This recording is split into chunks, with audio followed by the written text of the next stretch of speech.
7 years into our marriage, I went to the hospital as usual to bring Jason Gunn lunch, but as I stood outside his office, I overheard his colleagues teasing him about a patient, calling her his girlfriend. To my shock, Jason didn't deny it. He simply smiled and allowed it. I placed the lunchbox down and turned to leave. He rushed after me, angrily accusing me of being unreasonable. Zara is just a patient. Someone who had surgery. She can't be stressed out. I'm a doctor, can't you, as my wife?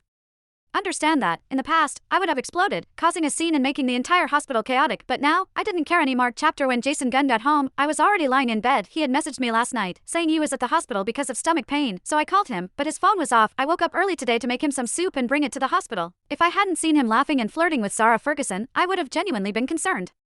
For him, as he climbed into bed, the mattress dipped slightly under his weight. He wrapped his arms around my waist and whispered, "Honey, why didn't you wait for me to come to bed?" If it were the old me, I would have wrapped my arms around his neck, eagerly responding to his subtle invitation, but now, I just wanted to get some sleep. Seeing me stay silent, he took my left hand, gently stroking it. The soup was delicious. I drank it all, but be careful next time. I saw you burned your hands. Let me put some medicine on it. He spoke. The cool ointment quickly spread through my palm. He kissed my left hand lightly and went to take a shower. The sound of water started in the bathroom, and his phone, which had been lying on the coffee table, began to ring nonstop. As a heart surgeon, Jason often got late-night calls from the hospital. Afraid of missing an urgent call, I picked up the phone before I could speak. A soft voice came from the other end. "Dr. Gunn, was dinner good?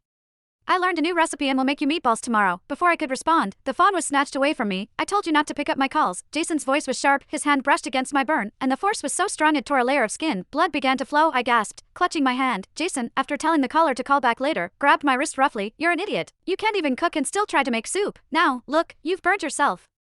"Serves you right. Sit down, I'll treat the wound." It was summer, and if the wound wasn't treated quickly, it could easily get infected. I sat on the couch while Jason retrieved the first aid kit from his study. He kneeled in front of me to clean the burn, sighing. His tone softened. "Does it hurt, honey?" I didn't respond. His touch became gentler, and I could feel him blowing on my wound softly, trying to soothe my pain. When he stood up, a keychain fell from his bag. I picked it up and examined it closely. There was a dog and a cat on it, with the words, "Jason, I hope you'll be happy every day, from Zara." Jason frowned slightly. This was a gift from her when she was discharged. I just kept it. I placed the keychain on the coffee table, keeping my voice calm. "That's thoughtful." For a moment, the atmosphere in the room felt thick, almost frozen. Jason stared at me, bewildered. "Do you want me to keep it? Aren't you going to throw it away?" I looked up, confused. Why would I throw it away?